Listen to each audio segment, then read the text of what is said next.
Conscient Podcast, episode 159. Arts Administrator and Arts Consultant Jane Marsland.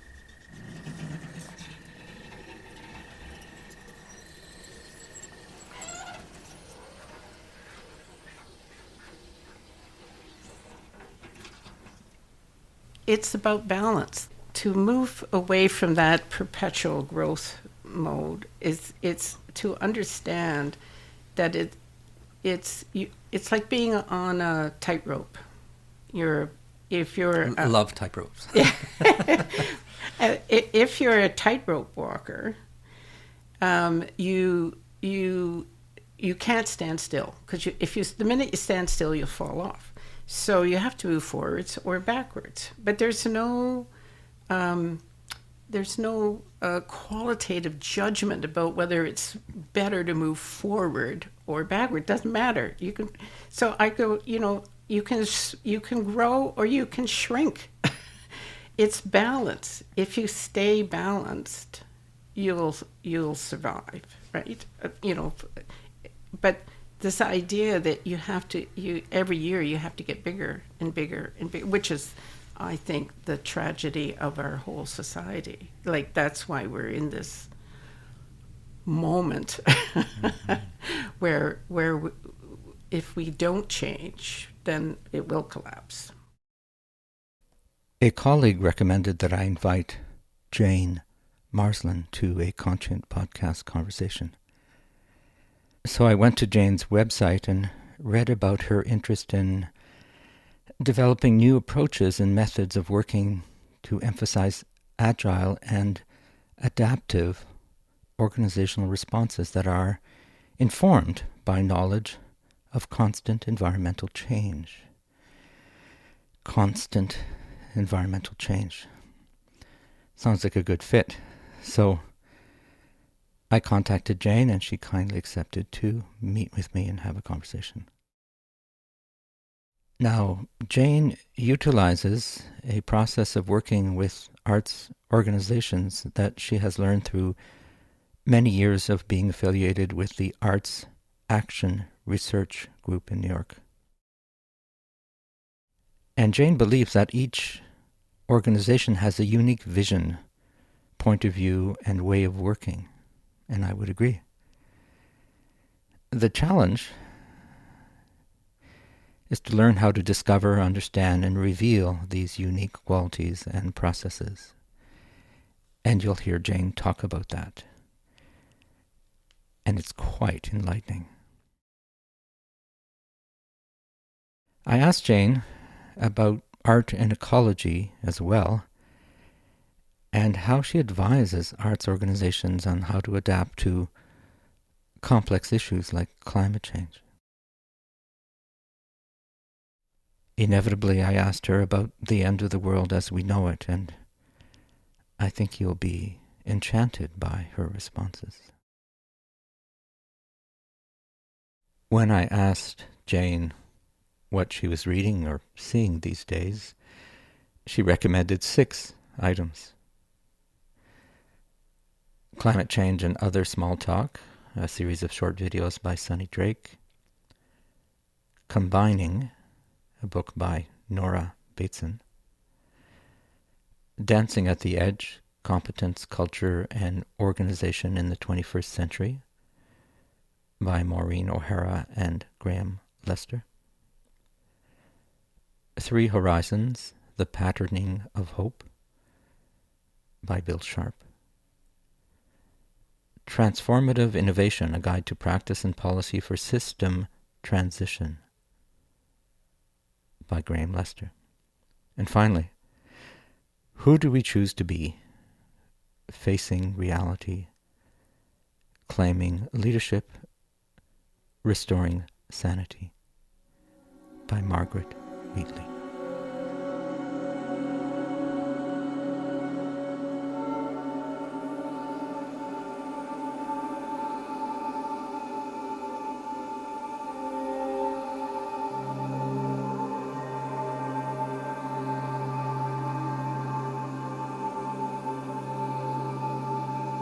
Hey Jane, thanks for joining me today. Oh, happy to be chatting with you, Claude, about a subject I'm interested in, for sure. Well, there's a friend of mine said, you have to talk to Jane because she's been working with organizational development and structures. And, when I worked at Canada Council, of course, we touch upon that, but you've spent your whole life working with organizations, advising them. And so why don't we start there? What's your background and what brought you this kind of work? Well, it goes way back to Expo 67 when I encountered for the very first time both works of, master artists like Rembrandt and contemporary Canadian artists. And it's so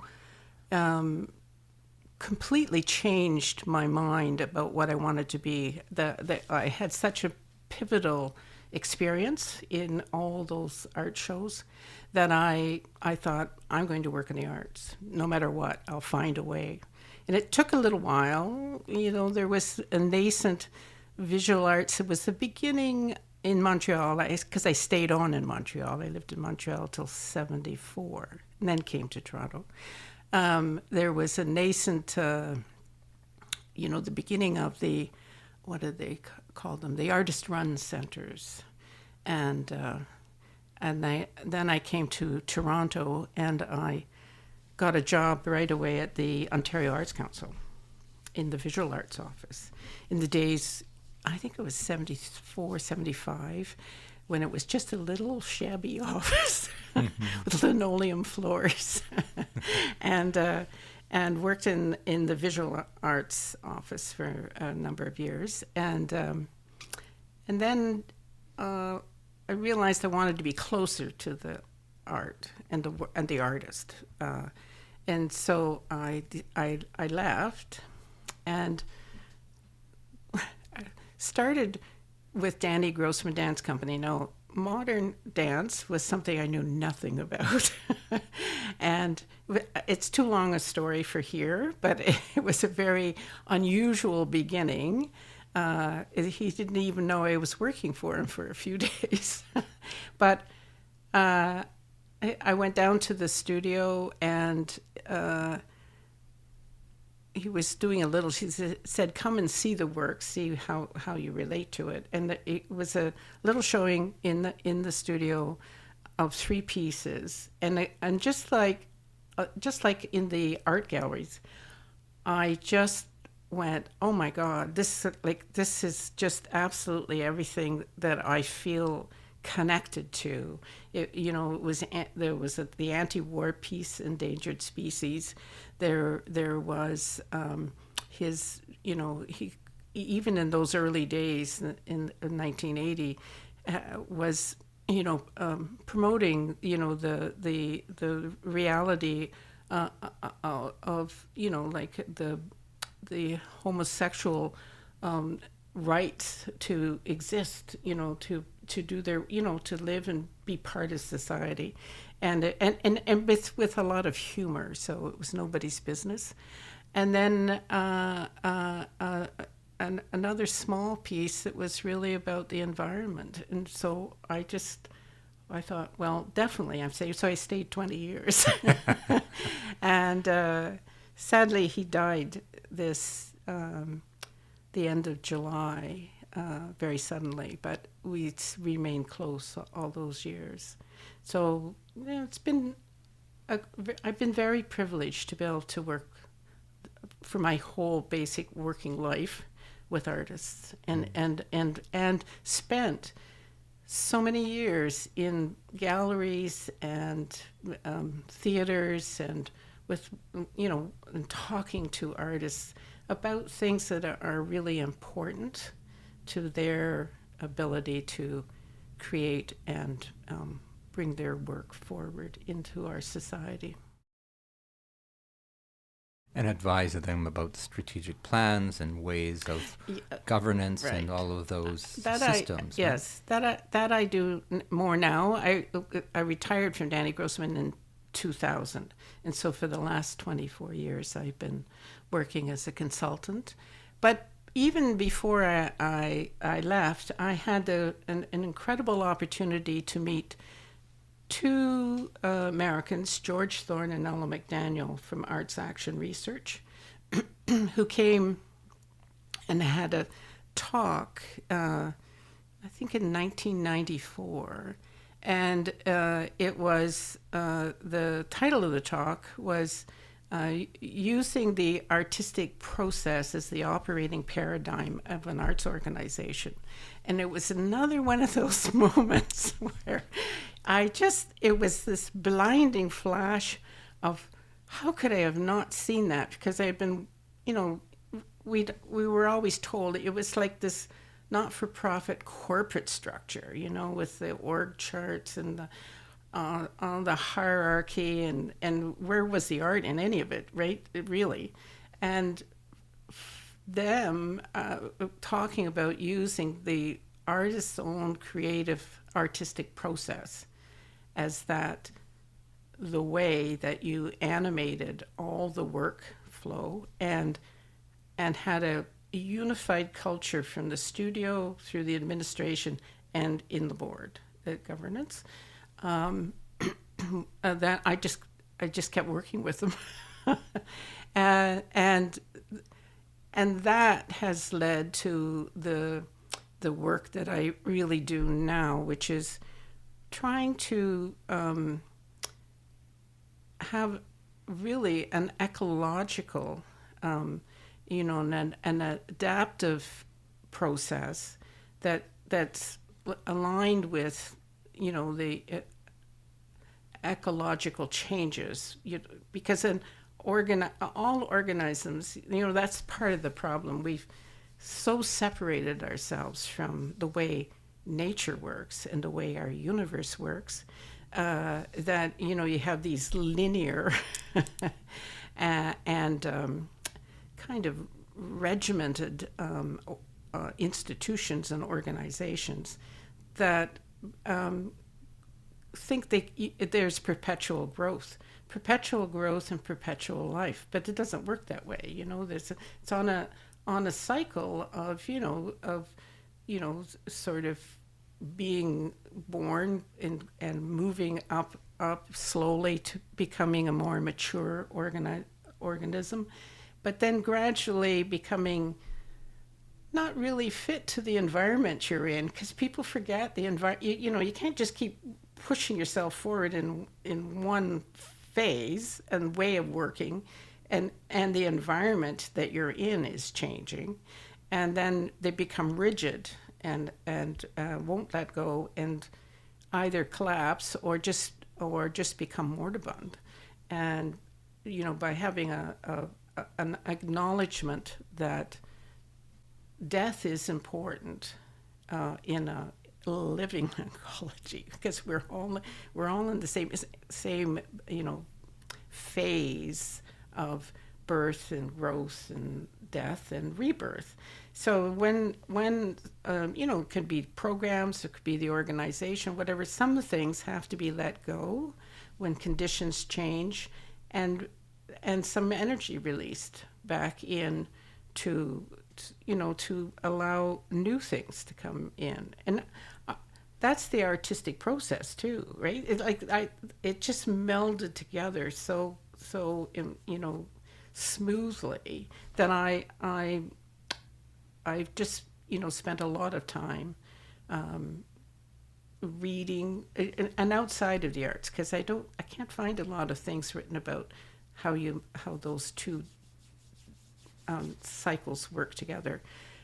And so I have a lot of books on complexity and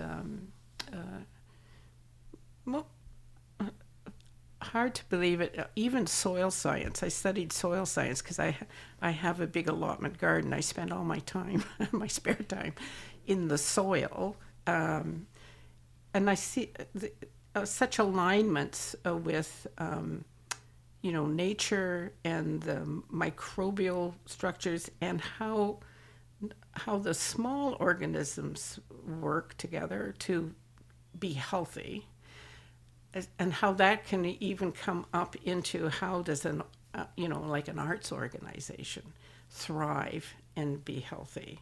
And it's really tending to things, caring about things. And seeing them through in their natural cycle. That's right. The Panarchy cycle is one model, but there's many ways of looking at. Yeah. Because we live in this illusion of eternal growth, or endless growth, which is insane. But funding structures are still relatively young in Canada, right? We have operating grants, and we assume that the companies will just keep doing what they've always done, and of course they change. Yeah. Leadership changes, and then the permission to slow down is sometimes difficult because of expectations and systems. And so I'm really pleased to hear you talk with an ecological. It's not so much a metaphor as it is a process, right? Yeah. Because I kind of feel it that way as well. Our organizations come because there's a need for them. There's a need of expression. The audiences want to hear stories. They want to feel things. And the artists, one time will pass. Sometimes the companies continue. Sometimes they don't. But it's an interesting place to advise organizations. And you're somewhat objective, right? Because you don't have any skin in the game personally, right? No. You're just there to help, right? Yeah. So can you give examples of organization, not specific organization, but situations where you've advised an organization?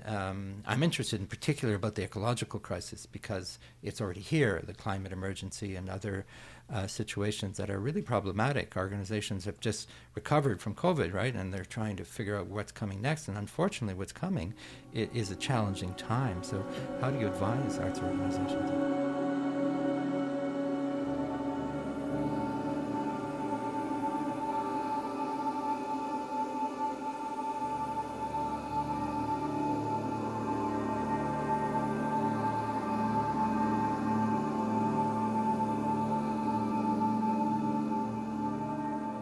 It's about balance. To move away from that perpetual growth mode it's to understand that it's like being on a tightrope. If you're love tightropes. If you're a tightrope walker, you can't stand still because the minute you stand still, you'll fall off. So you have to move forwards or backwards. But there's no qualitative judgment about whether it's better to move forward or backward. It doesn't matter. You can. So I go. You can grow or you can shrink. It's balance. If you stay balanced, you'll survive, right? But this idea that every year you have to get bigger and bigger and bigger, which is, I think, the tragedy of our whole society. Like, that's why we're in this moment where if we don't change, then it will collapse. Whether it can change, I don't know. Whether it as a whole, whether it can change. But you know what? It's not that the world will end. I liked your because all civilizations reach this point. We're not unique. They become moribund and rigid, and then start to fall apart. But the planet goes on, So how to, sort of it's like weaving your way through, to understand your way forward, and to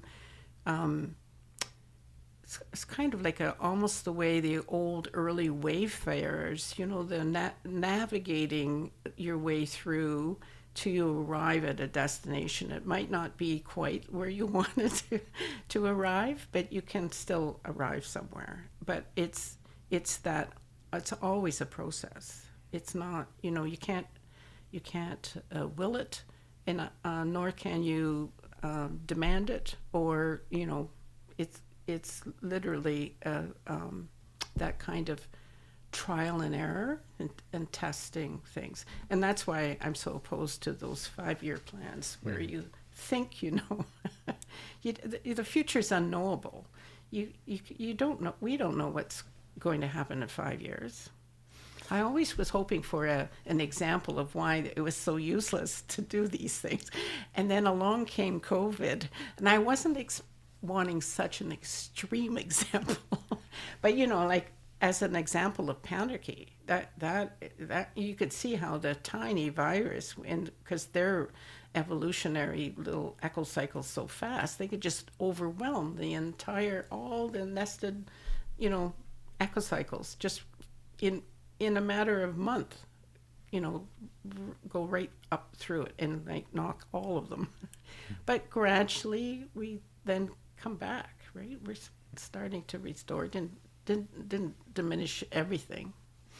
Restore or rethink, Well, because it was a great opportunity in well, that sense, right? that's what I was really hoping, is that we could come out of it and go, wait a minute. How's that going? Yeah, well, no, I see some glimmers, but I'm a bit worried that everybody rushed back to the status quo, and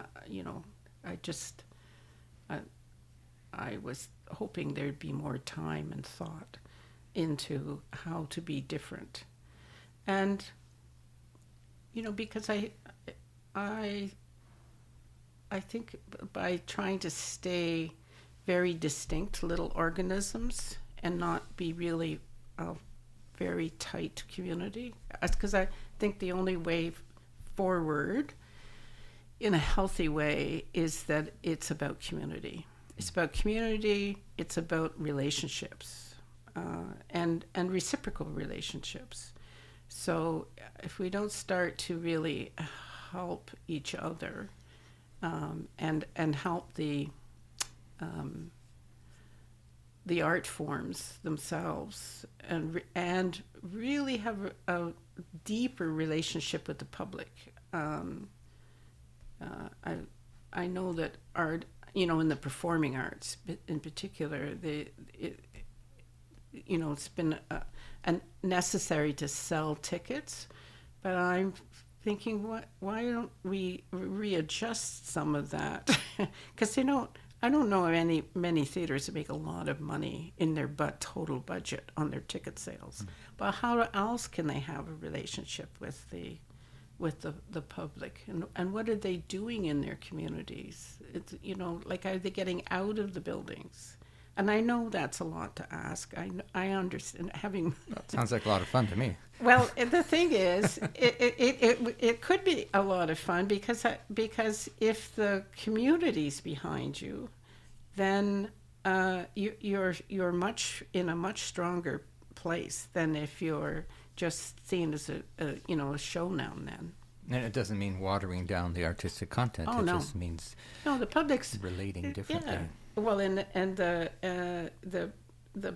public doesn't want watered down things, right? They want something that's meaningful to them in this time. And if there's a relationship there, there will always be a stronger urge on the public's side to engage with the art, even if they don't like every show. Doesn't matter. The relationship is what matters.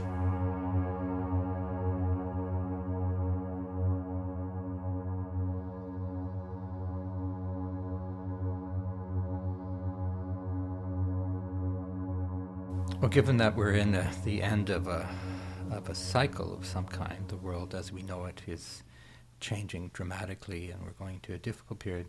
How do you see the role of the artists going forward? What do you think artists will be able to contribute and need to do in a period like this? Well, what I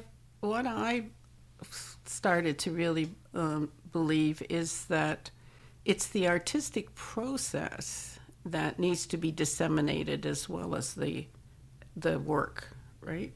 It's because the public needs an ability to thrive through these difficult times too, right? Because it's for everybody. It's not just for artists. It's like and so how to build some resilience is into people's lives, and how it's being able to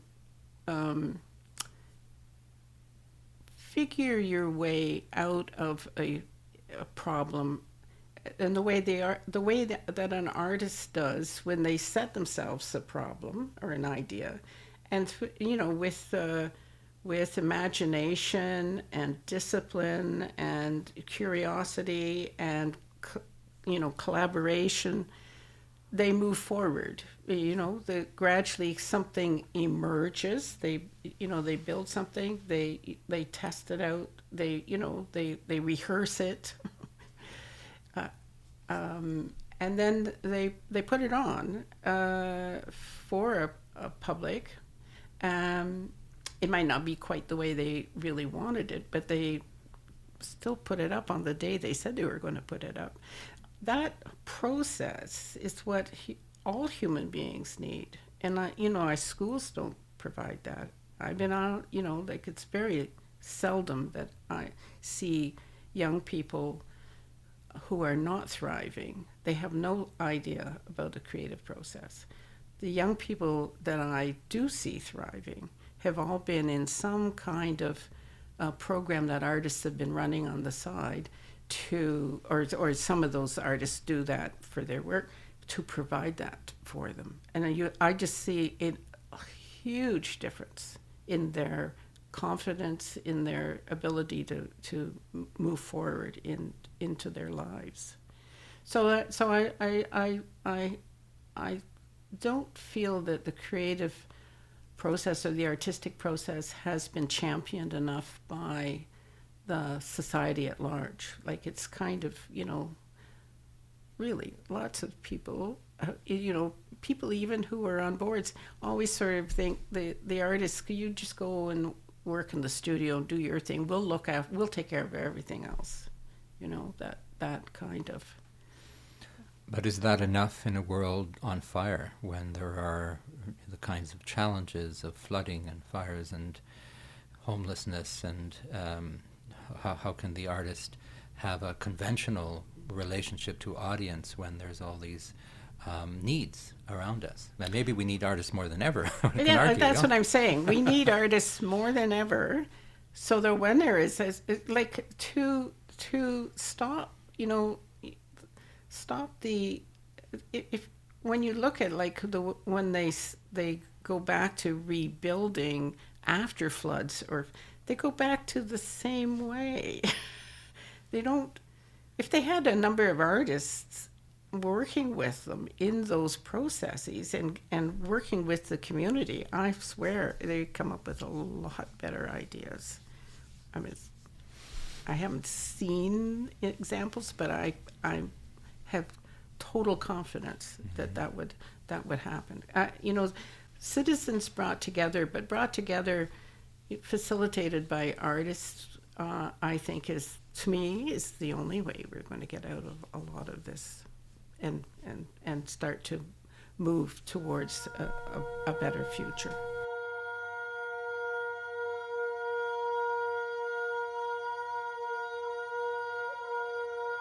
I have a quote that I've been using lately that was his name was C.W. Hollings, and he started the Resilience Alliance.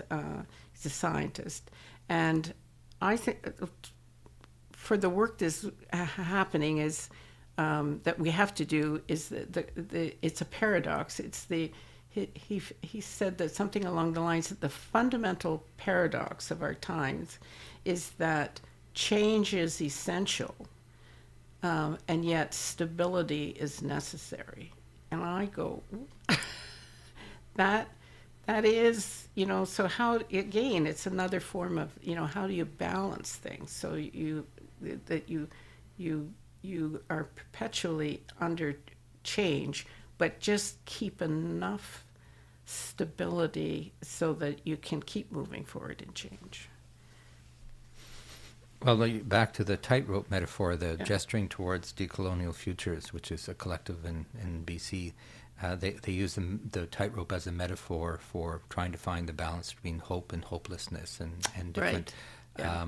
dichotomies and polarities, and so the notion of balance, but also integrity, right, Yeah. and wholeness, and these concepts are not new. I can No, they've been around for forever. But it's like all of a sudden they seem to be more urgent now, to me anyway.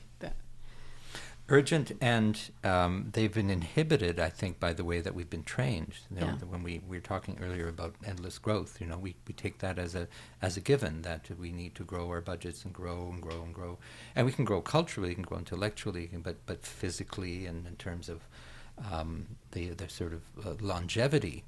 I've always seen arts organizations always having a type of cycle. Even the large institutions, they come and go, they reinvent themselves, they can take a year off. I wish there was more permission in the funding system and in the public to understand when an artist needs to breathe, and because producing work all the time is not, it creates a lot of pressure, and sometimes you might not create what you want. You just do what's necessary to make a living. And of course, what's fascinating about your profession is you're trying to get the artists to help to make a living, right? Because a lot of artists want to live from their work, and so they need fundraising, they need proper governance, they need all these tools.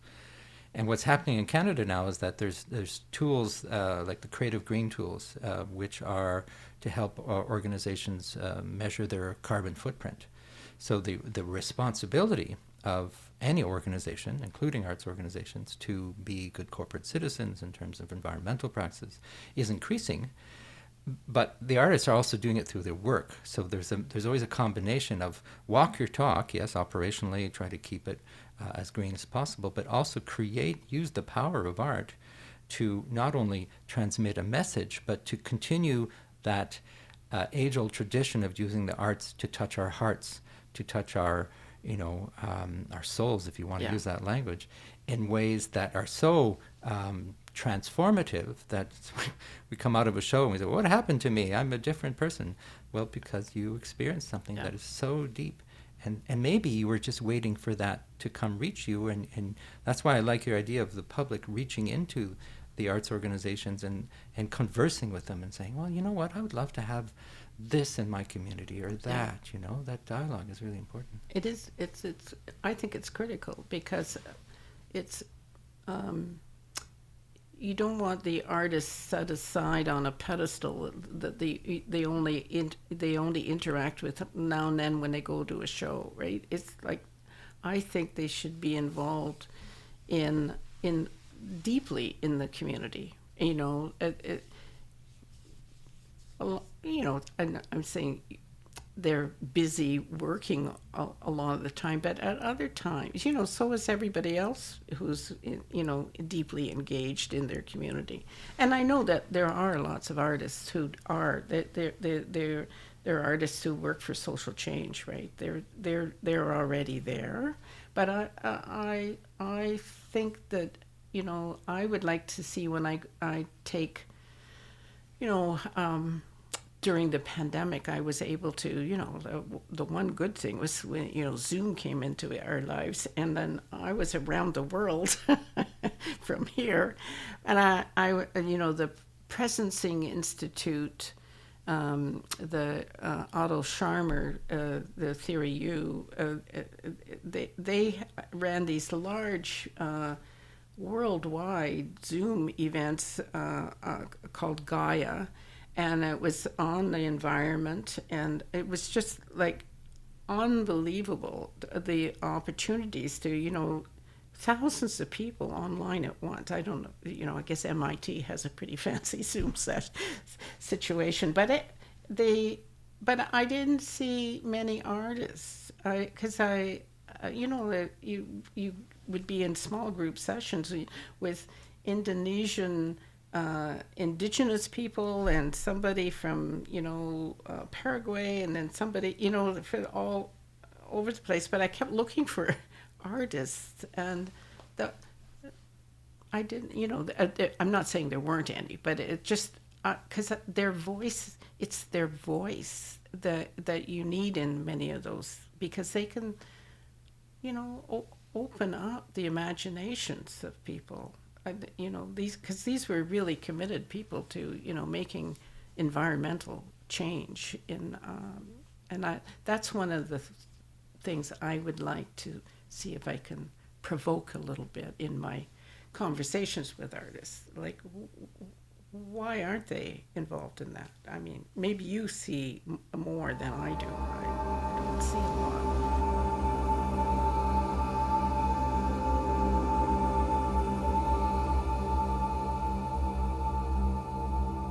What I see are artists feeling disempowered in relation to complex issues like the climate emergency. They are environmentally aware, Yeah. for the most part. Yeah. They are concerned, the way most citizens are. They are doing what they can with their work. But there's a sense of disempowerment and what can I do to address something that's invisible, mostly. It's becoming more tangible now as it gets worse. And so, and my answer is, you have a skill set, artists, that is unique, or at least that is, maybe it's not unique because a lot of people are creative, but you have an ability, something that society needs now, always needed it, but more so than ever. And how can you play a larger role? Of course, you have to make a living. Let's figure that out. But how can you be at the table of some of the major issues of the day and bring your creativity, bring your process? I love the way you talk about the creative process as a type of governance, but the creative process is also a way of life. One can say that art is a way of life. It is. Well, it is. It used to be more integrated, but then the kind of society we created, we put everybody in boxes and, broke that. But that's what it needs to come back to, being integrated. And yes, I firmly believe that the artist's voice is really important now, more than ever. I mean, it's always been important to, because what I love about an artist's work is when it hits me sideways. I perceive the world slightly differently than I did before I saw the work, right? And so they've always done that with the work, but it's how to. I think they could support people through some of the changes that we're going to be facing in the future. I'm not talking about just the immediate future, but that they have, I think, a process that's more important than any other process out there. There's the scientific process, which is bringing, new information, but it's a very different process. But the artistic process is, it builds something from nothing. It takes something emergent in an idea or whatever, and then builds it into reality, some form. None of the other processes do that. Can you give an example of an artwork that you've seen recently or that you could imagine that would have that kind of social impact? Have you seen the podcasts, they're little video things, that Sonny Drake did last day? I'll give you the... I'll put it in the episode notes. Yeah, the link, right? They were really amusing, very pointed little shorts on from I think there was maybe 20 artists who were involved. Might have not been that many. It was because it was last year, but I really loved it because they were all so unique, and there was, they just, you could just see all the different visual, like artistic ways of expressing some kind of really pointed aspect of the environmental challenges facing us. But there was enough humor too, so you just kept wanting to watch another one and another one. Then I really haven't. Well, I did.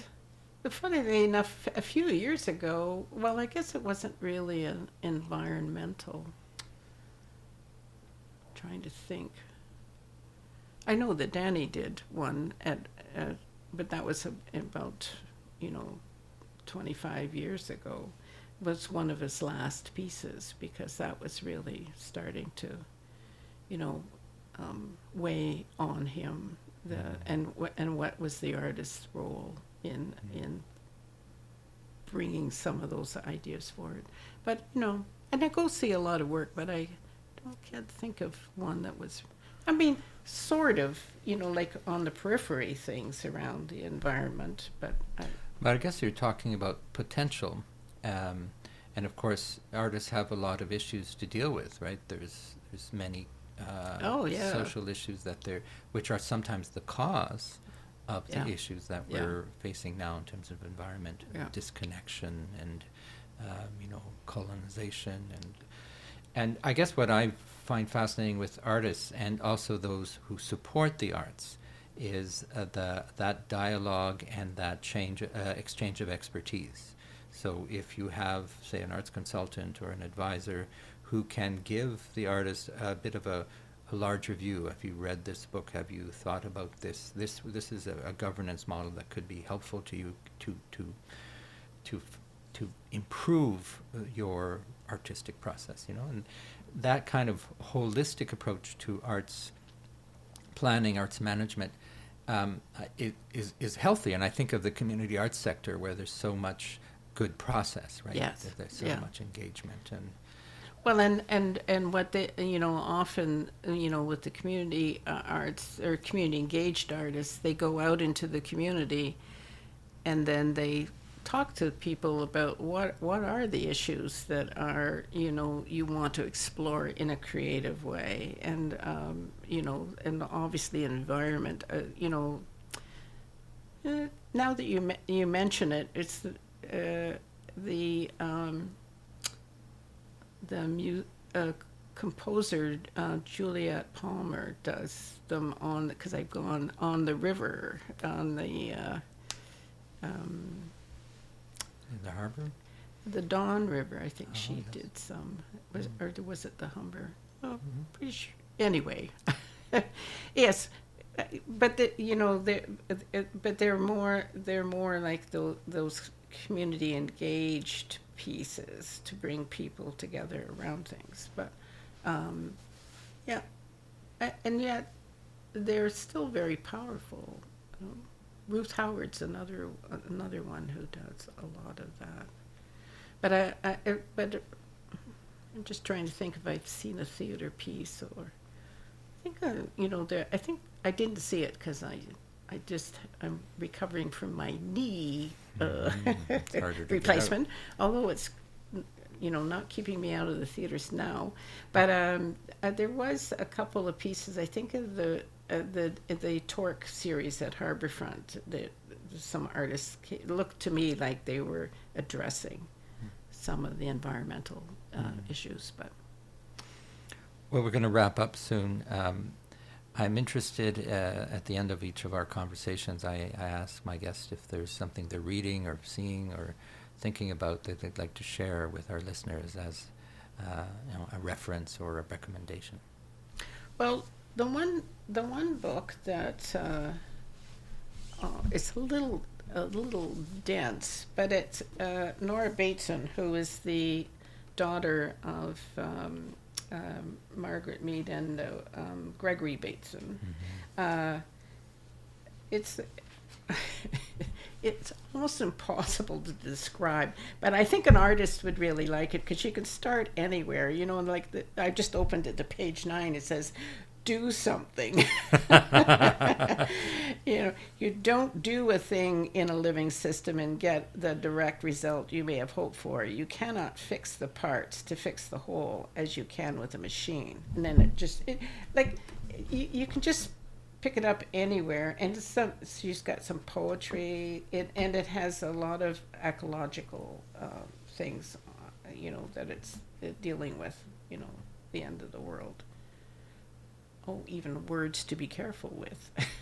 But anyway, I'm enjoying it. I just pick it up every now and then, but I probably will be reading that for the next 5 years, because you just read a little couple paragraphs and it's like, oh, I have to absorb this.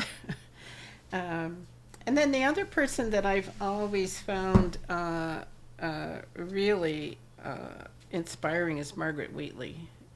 And this one is much more about, how we're going to get through the huge change. Well, I don't know either of those, so that's helpful for me, and I'm sure listeners will appreciate that, because if you have curated them, then they must be good. Okay. And I have these other little ones. Sure. Because the other organization that's based in the UK, it's the International Futures Forum. But they read these little books like Dancing at the Edge, Competence, Culture, and Organization in the 21st Century, and then Transformative Innovation. And they wrote a wonderful article. Graham Lester was 10 things to do in a conceptual emergency, which is what we're in right at the moment, which I loved. And I'll send you the link for that, because it's just a unique way of thinking about, again, from another perspective. How do you deal with something that, because we are in a conceptual emergency because we don't understand it. We're facing something, a future that we don't understand, and how do you move forward? Anytime often I take it around when I go and do my work with various arts and the artists get it immediately. So I'll pass on. And just trying to think if there was. Well, anyway, I have many books, but that's a good list. Yeah. And again, what's interesting is how can we have a positive outlook on our future, knowing that humanity has gone through difficult periods before and has, found ways to transform, Right. and yet we get caught in ruts and Yeah. difficult periods. Are you hopeful, Jane? Yes, I am hopeful because I want to see the type of it's not a culture so much as the way we work, which is so devoid of any idea that we have to be in a relationship with nature, that we have, that it's all about taking, not putting back, so it's not reciprocal at all, and that it's brutal. It's just brutal on the environment, on people. So I have no desire to see it keep going, but what I worry about is the transition, right? Because it does have to end. It can't go on, or we really will destroy the planet, right?